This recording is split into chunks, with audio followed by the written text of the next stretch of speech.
રોકાણના નામે ઠગાઈ આચરનાર આંતરરાષ્ટ્રીય ગેંગ ઝડપાઈ.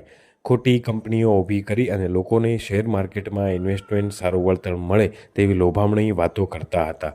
બેંક એકાઉન્ટ તેમજ આંગડિયા મારફત રૂપિયા મેળવી અને લોકો સાથે દુબઈ ખાતેથી ફ્રોડ આચરતા હતા. કંપની તરફથી દર મહિને 7%થી 11% રિટર્ન આપવાની લાલચ પણ આપવામાં આવી હતી.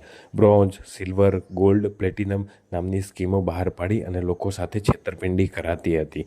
હાલ પોલીસે 5 લેપટોપ, 7 મોબાઈલ અને 40 લાખ રોકડે કબજે કર્યા છે.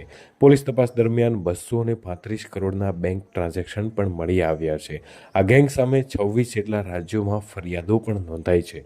100 કરોડના આંગણિયા વ્યવહાર પણ મળી આવ્યા છે. સાયબર ક્રાઇમ સેલ દ્વારા એક 21/6/2025ના રોજ ઉત્તરાયણમાં એક ઇનોવેટિવ ટ્રેડિંગ આઈબી ટ્રેડ તરીકે જે ઓળખાય છે, Pragati park Pragati IT park VIP circle પાસે ત્યાં એક સાયબર ક્રાઇમ દ્વારા રેડ કરવામાં આવી હતી. અને આ રેડ દરમિયાન કે આઈબી ટ્રેડ અલ્પેશ વઘાસિયા, વિશાલ દેસાઈ અને જરીન ગોસ્વામી દ્વારા ચલાવવામાં આવ્યું હતું.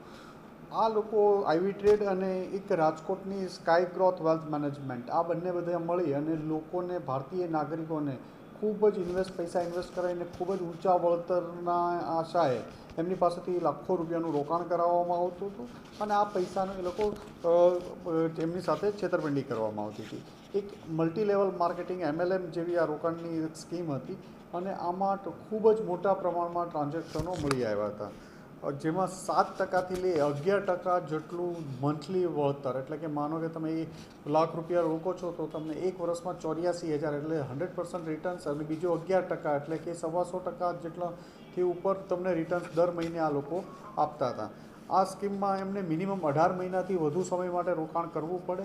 અલગ અલગ એમણે સ્કીમ પણ કાઢી હતી કે જો ઇન્વેસ્ટમેન્ટ $25,000 કરાવશે તો એને બ્રોન્ઝ કેટેગરીમાં રાખવામાં આવે, $50,000 કરાવે તો એને સિલ્વર કેટેગરીમાં, $1,00,000 કરાવે તો ગોલ્ડ, અને $2,50,000 પ્લેટિનિયમ ડોલરનું ઇન્વેસ્ટ કરાવે, $2,50,000 તો એને પ્લેટિનિયમમાં રાખવામાં આવતા.